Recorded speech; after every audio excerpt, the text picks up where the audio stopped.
않을까라는 생각이 들어요. 그런데 제가 사도행전 강의 말씀을 잠시 중단하고 오늘 다른 말씀을 준비했습니다. 이 말씀이 결국은 여러분의 신앙의 성장과 또 우리가 사랑하는 성문교회가 더 건강한 신앙 공동체가 되기 위함인 것을 꼭 기억하시면서 귀 막지 마시고 마음은 닫지 마시고 이 말씀을 잘 받으시면서 말씀을 듣는 중에 내가 결단하고 변할 게 무엇인가 하나님께 기도하면서 또 하나님의 음성을 듣는 이 시간 되었으면 좋겠습니다. 우리 장로교가 믿는 교리가 있습니다. 이 교리는 기둥과 같습니다. 이 교리라는 기둥을 세워준 사람이 존 칼빈이라는 사람입니다. 프랑스 사람인데 스위스에서 종교 개혁을 일으켰고 거기서 목회하다가 거기서 죽었어요. 존 칼빈이 교회에 대해서 이런 정의를 내렸습니다. 교회는 믿는 자들의 어머니다. 교회는 믿는 자들의 어머니다. 교회를 믿는 자들의 어머니다라고 정의한 것은요, 교회가 가지고 있는 여러 기능 중에 양육적이고 보호적인 역할을 강조하기 위해서입니다. 이는 교회란 단순한 건물이나 조직이 아니라 성도를 영적으로 성장시키며 구원에 필요한 것들을 공급해주는 신앙 공동체임을 강조하기 위해서입니다. 교회가 그리스도인의 믿는 자들의 어머니라고 이야기할 때 두 가지 질문이 생깁니다. 첫째는 교회가 성도를 양육하고 보호하는 그 목적이 무엇인가 라는 거죠. 무슨 이유 때문에 교회는 성도를 양육하고 영적으로 보호하는 겁니까? 두 번째, 무엇을 가지고 성도들을 양육하고 보호하는 것일까요? 이 두 가지 질문에 답을 한번 생각해 보는 것이 오늘 설교의 목적입니다. 오늘 본문은요, 교회가 성도를 양육하는 목적이 무엇인지를 알려줍니다. 자, 본문 다시 한번 보시기 바랍니다. 우리가 그를 전파하여 각 사람을 권하고 모든 지혜로 각 사람을 가르침은 각 사람을 그리스도 안에서 완전한 자로 세우려 함이니. 완전한 자로 세우려 함이니.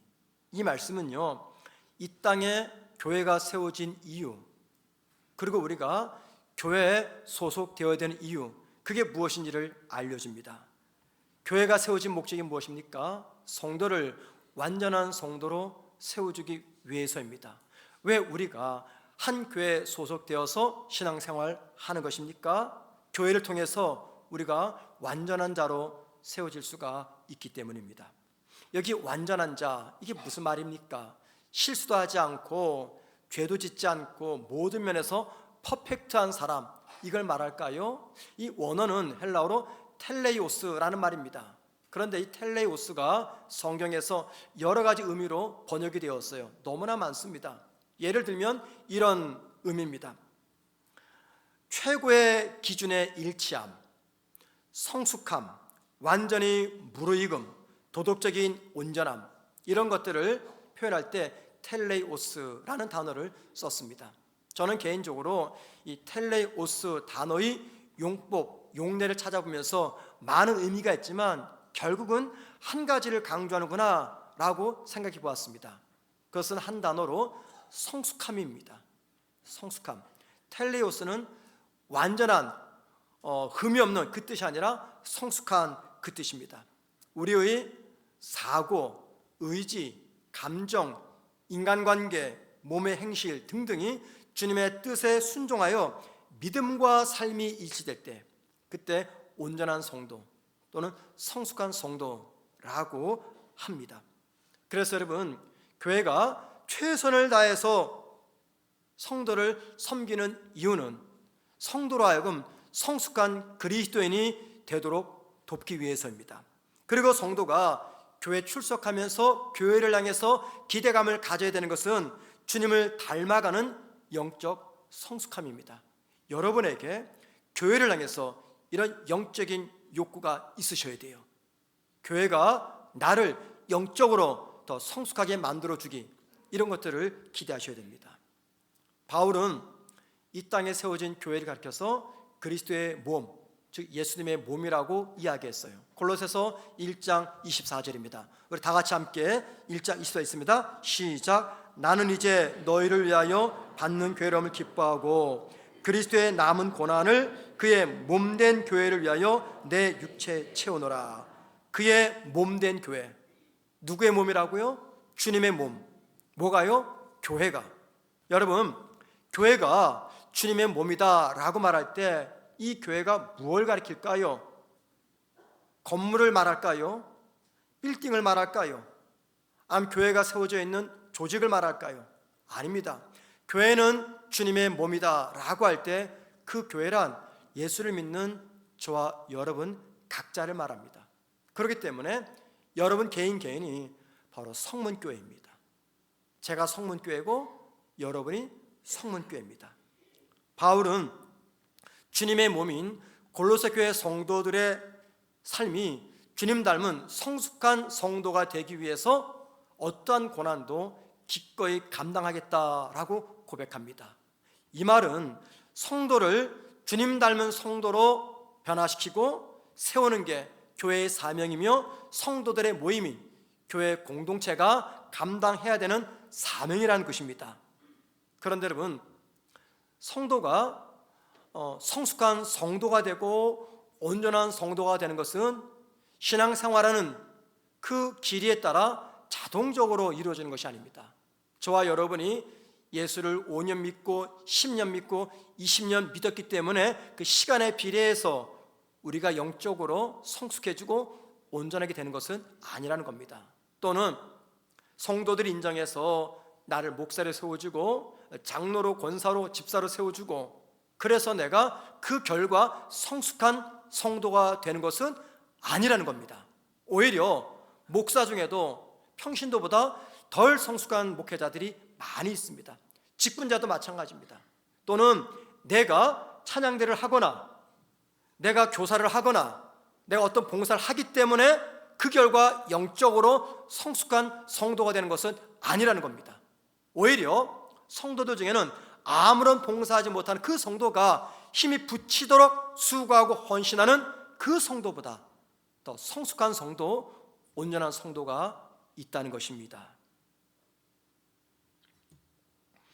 성도가 성숙한 성도로 성장하기 위해서는요, 반드시 교회에서 제공하는 양육 훈련을 받아야 됩니다. 신앙 양육을 받아야 된다, 그 말입니다. 그럼 여러분, 교회는 어떤 방법으로 성도들을 성숙한 성도로 훈련시킬까요? 교회가 성도를 성숙한 성도로 양육하는 방법에는 참 다양한 방법이 있습니다. 먼저 이 공동체 예배가 가장 중요한 신앙 양육 방법이겠죠. 하나님께 영광을 돌리는 이 예배가 다른 한편으로는요, 우리의 영적 생활에 큰 유익을 줍니다. 또 제자 훈련이 있고요, 말씀 양육이 있고 봉사가 있고 기도 등등 다양한 양육 훈련이 있습니다. 성도들은 그 양육을 통해서 성숙한 성도, 온전한 성도로 한 걸음씩 앞으로 나아갑니다. 그런데 저는 시간상 그 중에 한 가지 방법에 대해서만 여러분과 함께 생각해 보려고 합니다. 성도들이 영적으로 성숙하도록 돕는 가장 탁월한 방법 중에 하나, 그게 바로 다름 아닌 셀이라고 하는 소그룹 모임입니다. 셀. 성도들은 셀 모임을 통해서 영적 견고함과 영적 성숙함을 경험할 수가 있게 됩니다. 한 교회에 소속된 성도들은요, 자신이 소속된 그 교회가 무엇을 가장 중요하게 생각하는지, 무엇을 목표로 지향하고 있는지를 아셔야 됩니다. 그리고 한 교회 공동체의 지체가 되었을 때 그 공동체가 지향하는 목표와 다른 것을 주장하거나 추구해서는 결코 안 됩니다. 그래서 여러분, 어느 교회 등록하기 전에 교회 등록하는 분은 반드시 확인할 것이 있어요. 그것은 이 교회가 추구하는 그 목표, 지향하는 목표가 무엇인가라는 겁니다. 확인하셔야 됩니다. 그리고 그게 나와 맞는지 점검하셔야 돼요. 저는 우리 교회에 등록해서 저를 처음 만나는 성도들에게 늘 이런 부탁을 드립니다. 우리 교회는 소그룹 모임을 중요하게 생각합니다. 반드시 그래서 셀 모임에 들어가셔야 됩니다 라고 부탁을 합니다. 그리고 그동안 5주간 진행되었던 새가족 교육은요, 작년부터 7주간 진행합니다. 왜 2주 과정에 더 포함되었을까요? 그리고 그 2주 과정은 어떤 교육 내용일까요? 셀에 관한 내용입니다. 우리 교회 등록하는 성도들이 5주 교육 마치고 이제 셀에 들어가시는데, 그 전에 셀이 무엇인지, 왜 들어가야 되는지 잘 모릅니다. 그래서 2주간 셀 세미나를 새가족부에서 양육 시간에 진행을 합니다.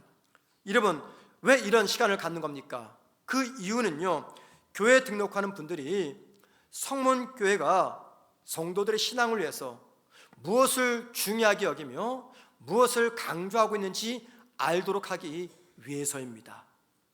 왜 우리 교회는 셀 모임을 중요하게 생각하며 강조하는 것일까요?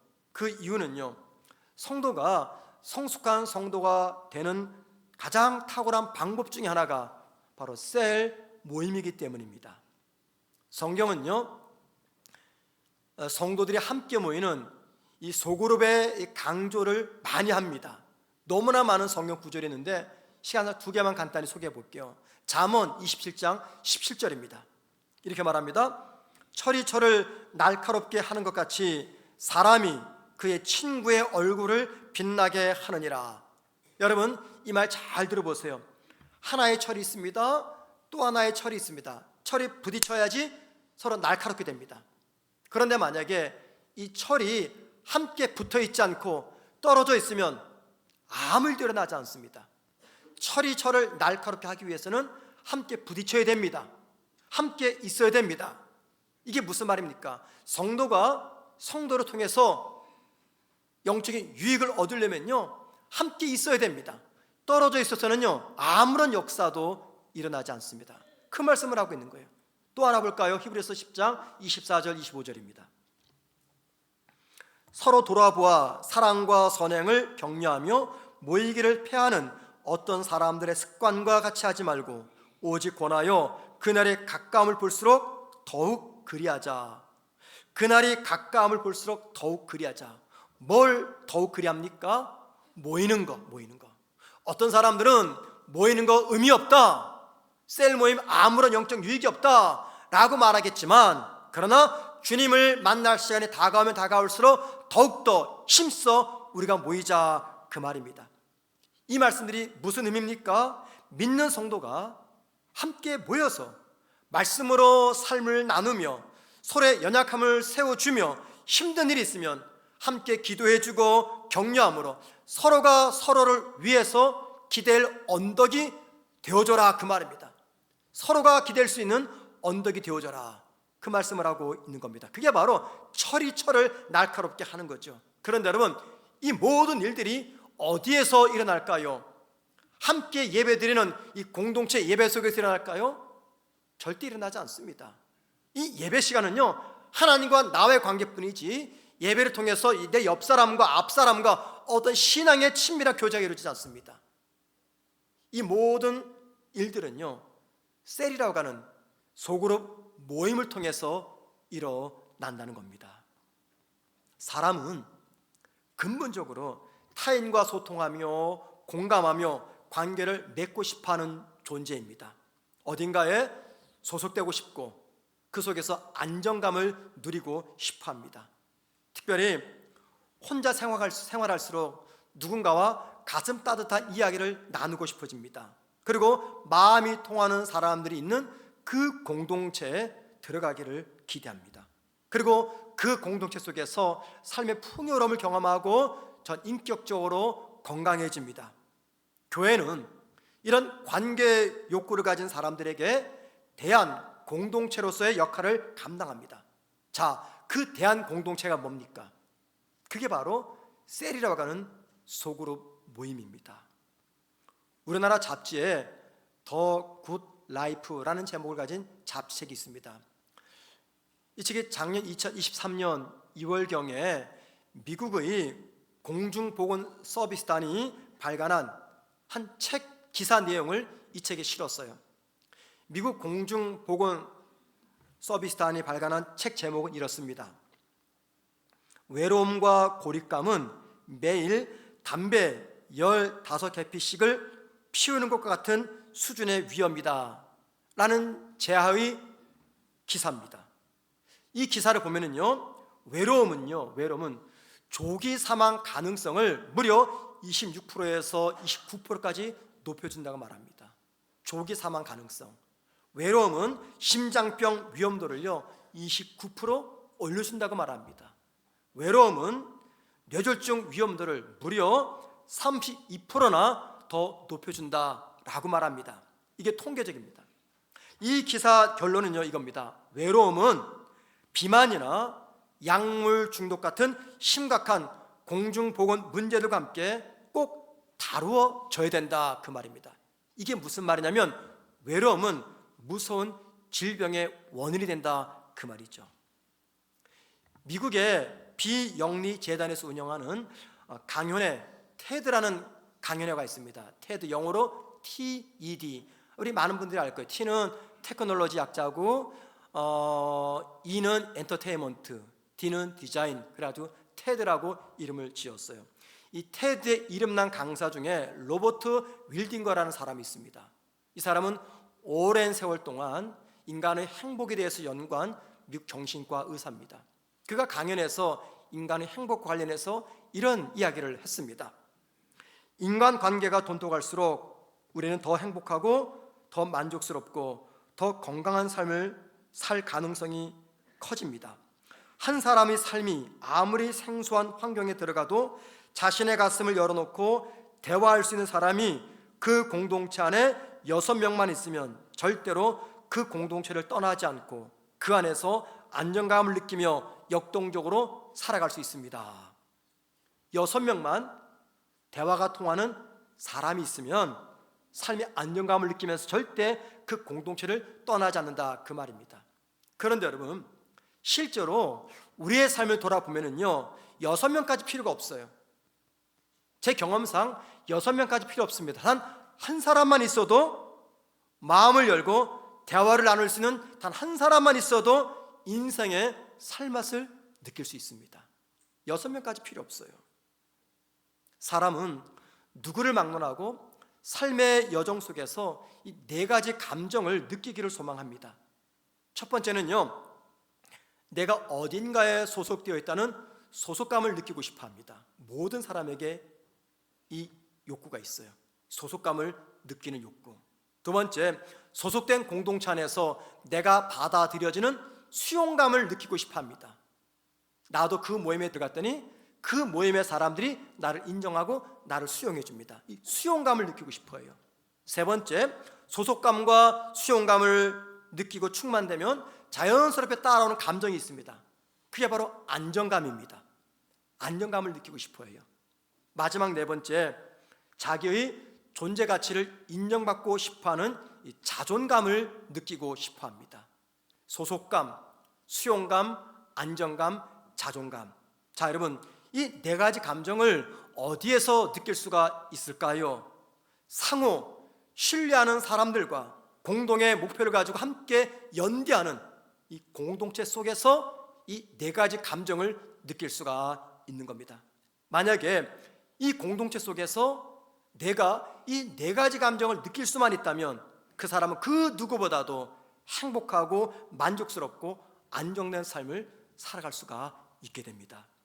여러분, 이 4가지 느낌, 소속감, 수용감, 안정감, 그리고 자존감, 이 4가지를 느낄 수 있는 공동체가 어디입니까? 바로 셀이라고 하는 소그룹입니다. 제가 이렇게 자신 있게 말하는 이유가 있어요. 2가지 통계 결과 때문입니다. 한번 들어보세요. 한국 목회 데이터 연구소가 작년 5월 달에 크리스천들 대상으로 설문조사를 했습니다. 그 설문조사할 때 질문이 하나가 뭐냐면 소그룹의 유익입니다. 우리로 말하면 셀 모임의 유익, 그런 거죠.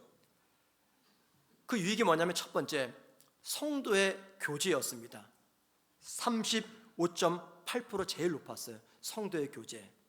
두 번째, 삶의 위로와 안정감입니다. 26.2%입니다. 삶이 안정이 되고 위로를 받습니다. 세 번째, 내가 누군가와 이야기할 상황이 발생했을 때 대화할 상대방이 있느냐라는 질문입니다. 내가 몹시 누군가 말하고 싶어요. 그때 나와 함께 대화의 파트너가 있느냐 물어봤더니요, 소그룹에 참석하는 사람들 중 무려 80% 이상이 대화의 파트너가 있다라고 말합니다. 그들이 누구냐면 본인이 소속되어 있는 그 소그룹의 멤버예요. 하지만 소그룹에 참석하지 않은 사람들은 52%에 그치고 말았습니다. 이것만 보더라도 왜 우리 교회가 셀 모임을 강조하는지 이유를 짐작합니다. 두 번째 통계 결과 보고입니다. 똑같은 단체입니다. 한국 목회 데이터 연구소가 올해 2024년 한국교회 트렌드라는 책을 썼어요.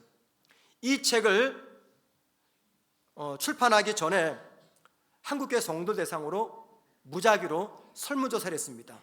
자, 조사 내용 중에 이런 질문이 담겨 있었어요.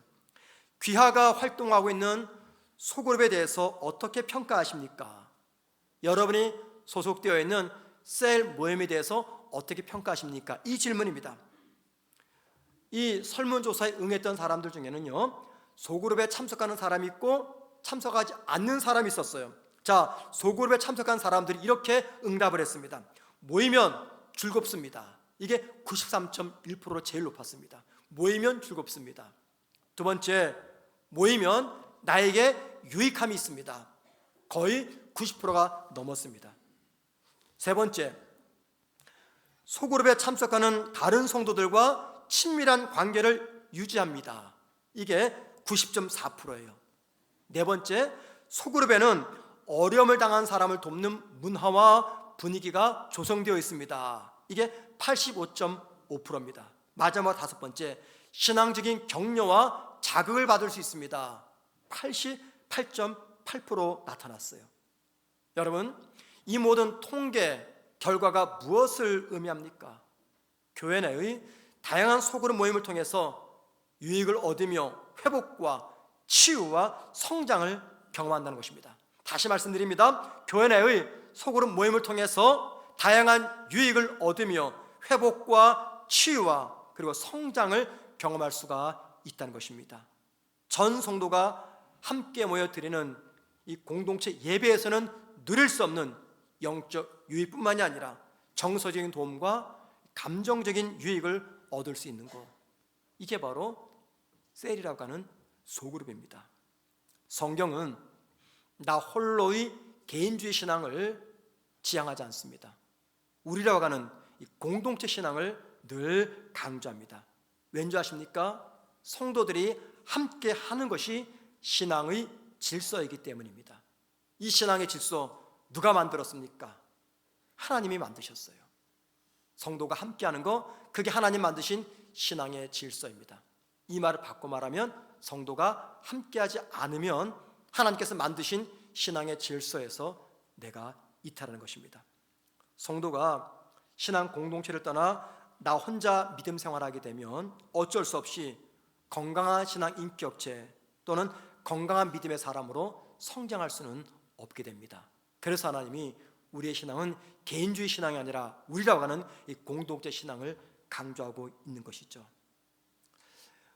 이곳에 모인 우리 모두는 다양한 배경을 가지고 있습니다. 그런데 우리는 그 다양한 배경 속에서 함께 가고 함께 걸어갑니다.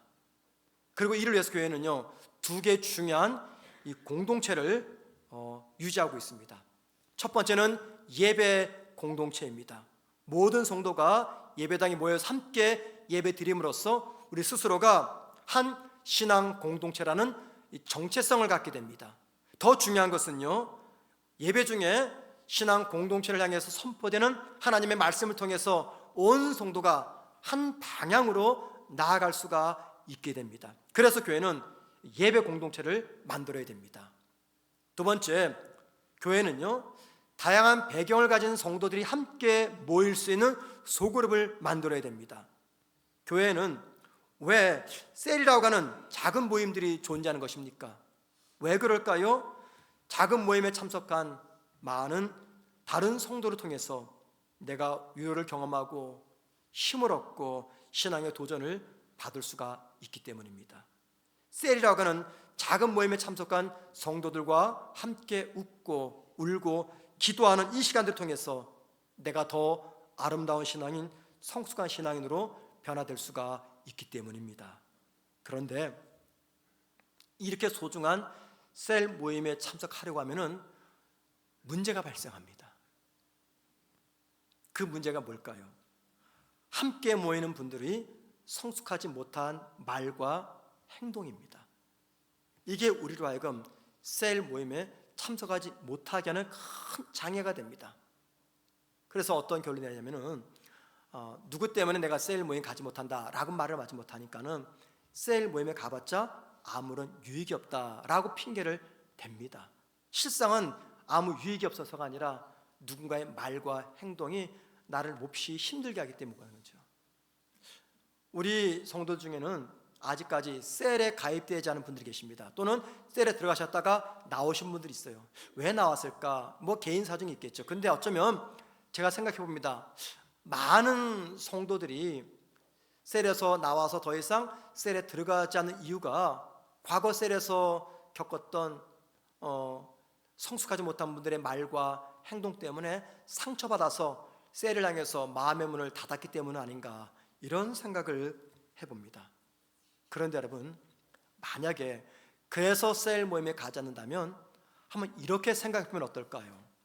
나의 눈에 거스리는 행동, 내 귀에 거스리는 말, 그 모든 것들이 나를 연단하고 나를 성숙하게 하는 철은 아닐까라고 말이죠. 내 눈에 거스리고 내 귀에 거스리는 행동과 그 말, 그것들이 어쩌면 하나님이 나를 더 연단하시고 나를 더 성숙하게 만드는 철이 아닌가라는 겁니다. 우리가 어떤 모임에 참석해도요, 그곳에 모인 사람들은 100% 내 마음에 들지 않습니다. 여러분, 그런 모임이 있으십니까? 여러분이 참석하는 조그만 공동체에 참석하는 모든 사람들이 다 여러분의 마음에 드십니까? 정말 그래요? 제가 아는 타교회 한 집사님이 계십니다. 이분은 한 10명 정도 모이는 공동체가 있었어요. 늘 저한테 자랑을 했어요.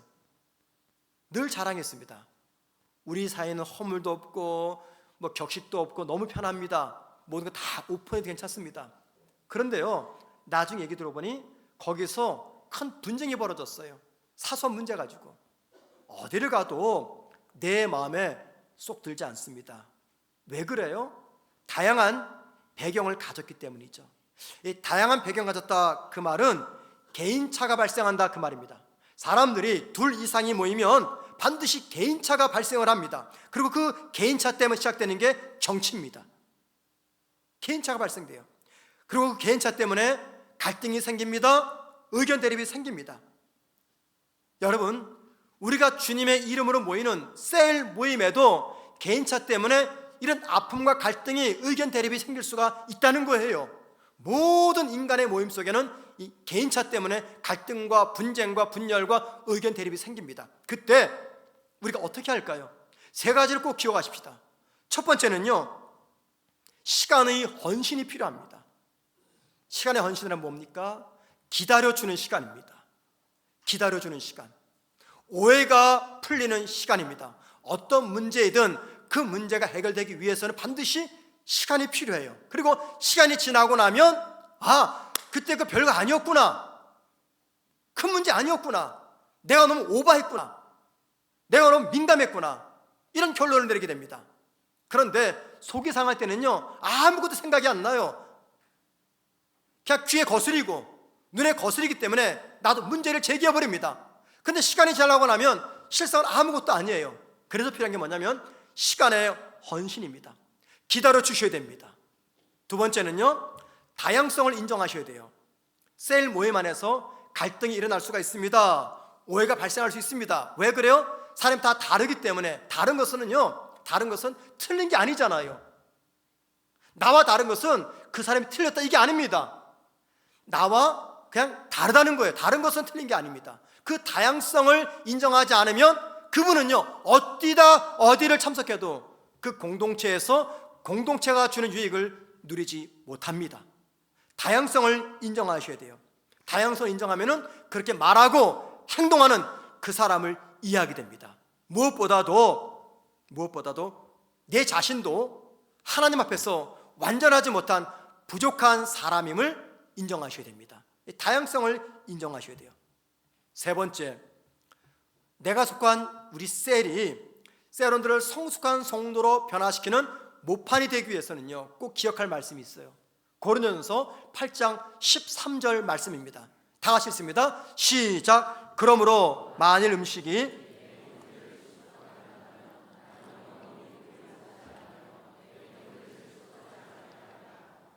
이 말씀의 배경을 잘 아실 겁니다. 고린도 교회는 고린도 도시에 세워진 교회입니다. 고린도 도시는요, 이 도축장에서 이 짐승을 가축을 잡아서 시장에 유통하기 전에 반드시 먼저 우상 앞에 제물로 드려집니다. 그러고 나서 제사가 끝나면 이제 시장으로 유통이 돼서 소비자들이 사가는 거죠. 그런데 고린도 교회 성도들 중에는요, 이런 믿음이 있는 분들이 있었어요. 나는 절대 시중에서 파는 고기를 먹지 않겠다.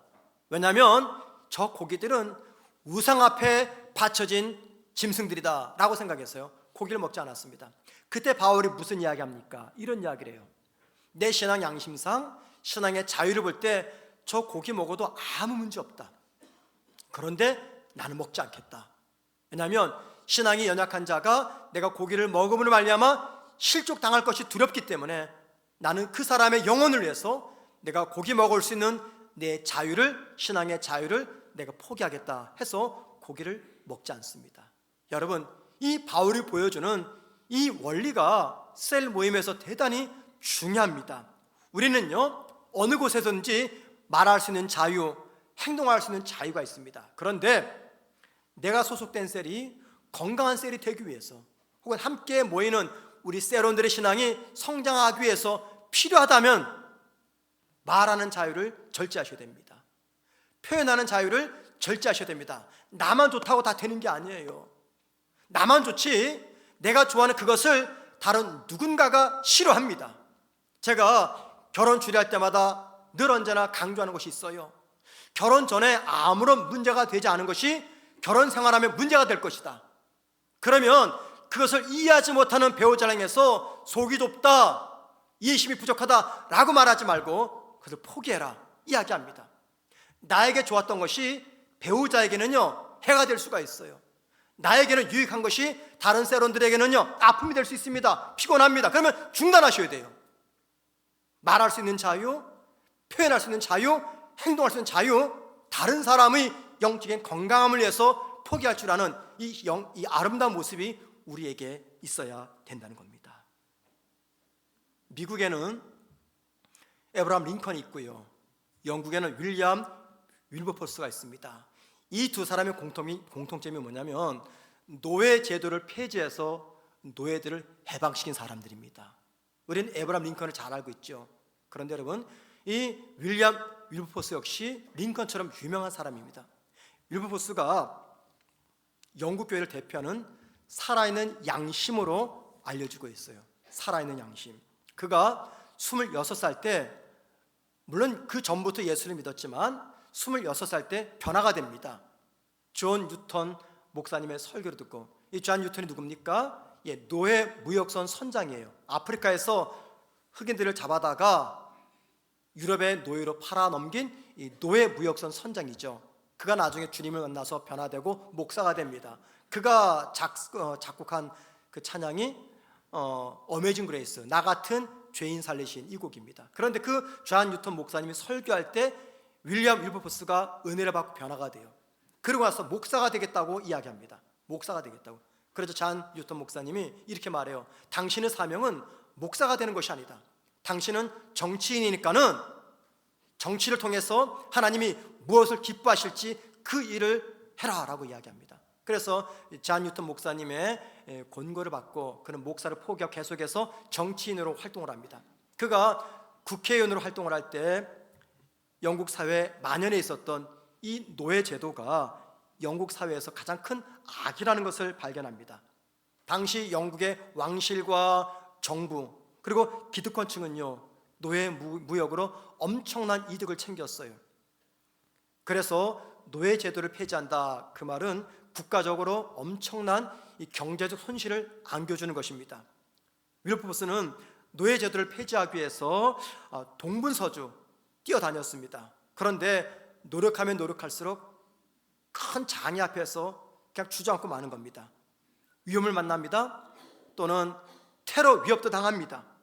생명을 위협받는 위기를 수없이 경험을 해요. 아무리 노력해도 변하지 않는 현실 앞에서 윌버포스가 그만 깊은 회의에 빠지게 됩니다. 그리고는 이것을 포기하려고 해요. 그때 누군가가 그에게 런던 시내에서 조금 떨어진 클렉팜이라는 작은 동네에 한 교회가 운영하는 기도 모임을 소개해 줍니다. 그리고 거기 참석하라고 권유합니다. 이 윌버포스는 그 권유를 받아들여서 그 기도 모임에 참석합니다. 그 이름이 클랩팜이라고 알려졌어요. 거기 갔더니 한 20명 정도가 기도를 합니다. 직업이 다 다릅니다.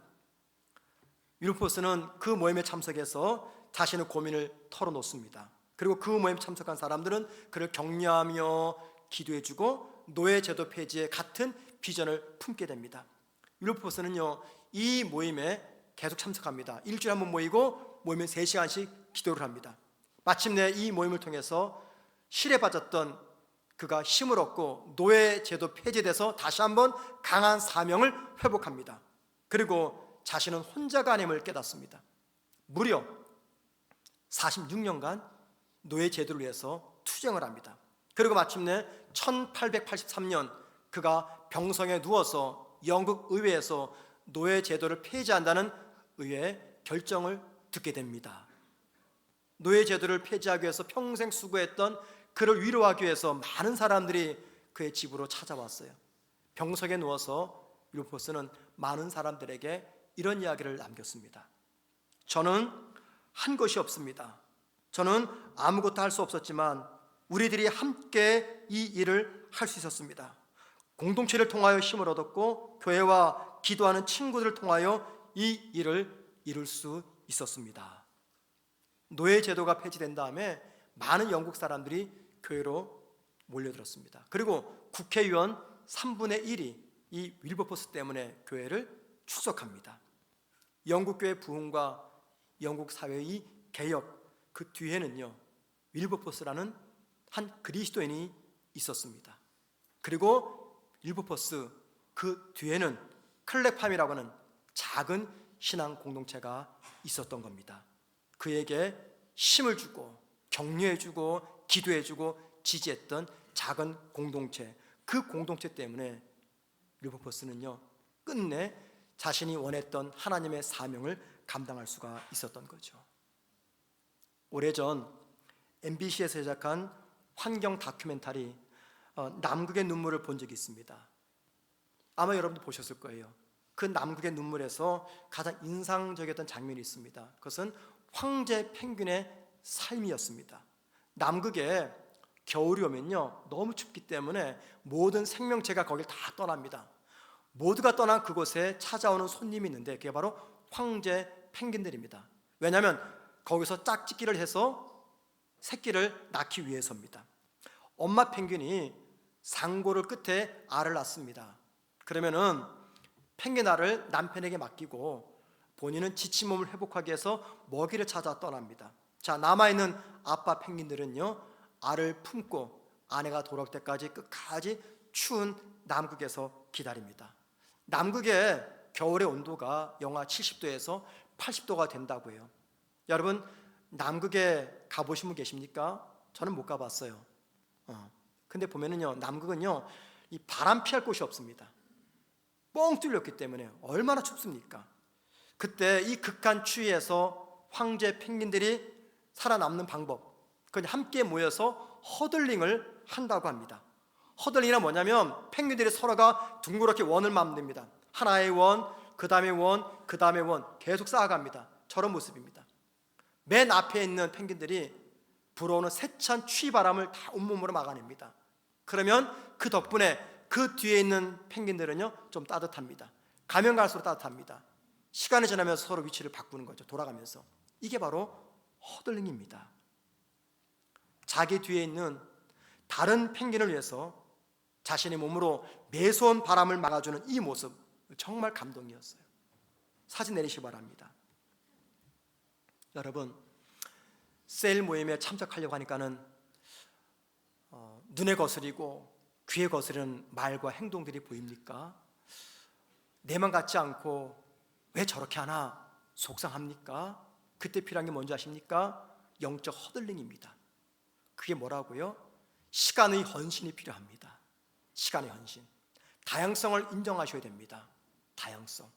그리고 하나님의 사람의 영적 성장을 위해서 말할 수 있는, 행동할 수 있는 내 자유를 내려놓는 겁니다. 이게 바로 영적 허들링이 아닐까라고 생각을 합니다.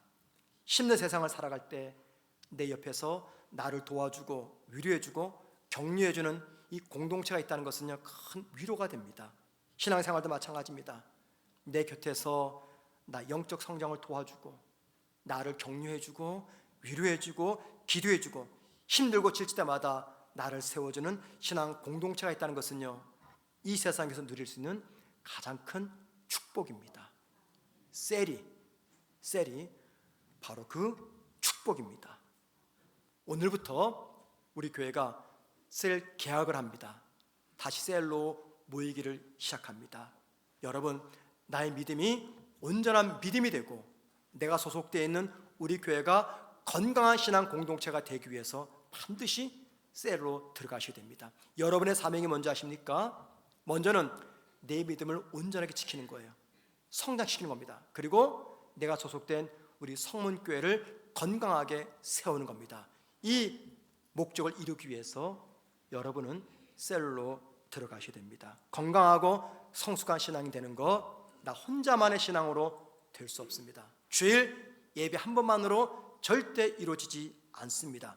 다른 성도들과 함께 모이는 셀 활동을 통해서 내 믿음이 견고해지며 우리 교회가 건강해집니다. 이제 새롭게 시작하는 셀 모임을 통해서 적극적으로 참여해 주시고, 아직까지 셀에 가입되지 않은 그런 성도들이 계시다면 조금만 더 깊게 생각하셔서 하나님께서 주시는 그 기회를 붙잡고 다시 셀로 들어가셔서 셀이 전해주는 풍성한 위로와 은혜를 누리시기를 주님의 이름으로 축원을 드립니다.